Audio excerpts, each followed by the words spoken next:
कामी क्रोधी लालची इनते भक्ति न होए, भक्ति करे कोई सूरमा जाति वर्ण कुल खोए। कामी क्रोधी लालची इनसे भक्ति नहीं हो सकती, जाति वर्ण एवं कुल का मद मिटाकर भक्ति तो कोई शूरवीर करता है। जब लग भक्ति सकाम है तब लग निष्फल सेव, कहे कबीर वह क्यों मिले निकामी निज देव।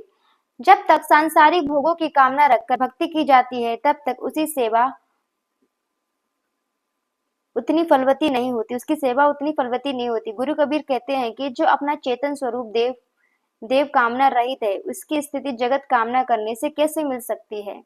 आरत है गुरु भक्ति करूं, सब कारज सिद्ध होए, कर्म जाल भवजाल में भक्त फंसे नहीं कोय।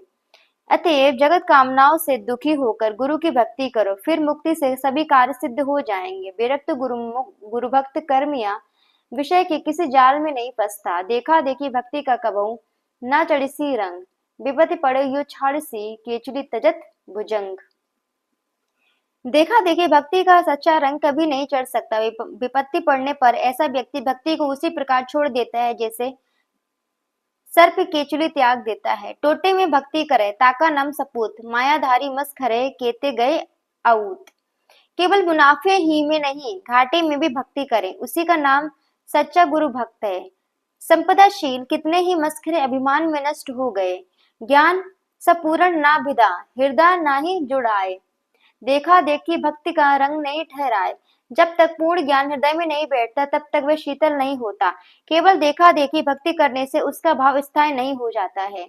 खेत बिगाड़े खरतुआ, सभा बिगाड़ी कूर, भक्ति बिगाड़ी लालची, जीव केसर में धूर। खेत की फसल को घास बिगाड़ देती है, सभा को दुष्ट बिगाड़ देते हैं, भक्ति को लालची लोग नष्ट कर देते हैं। जैसे केसर में धूल पड़ जाने से वह खराब हो जाता है। तिमिर गया रवि देखते, कुमित गई गुरु ज्ञान, सुमित गई अतिलोभ ते, भक्ति गई अभिमान। सूर्य के देखते ही अंधकार नष्ट हो जाता है, इसी प्रकार गुरु ज्ञान प्राप्त होने पर कुबुद्धि नष्ट हो जाती है। अत्यंत लोभ से सुबुद्धि नष्ट हो जाती है तथा अभिमान आने पर भक्ति समाप्त हो जाती है।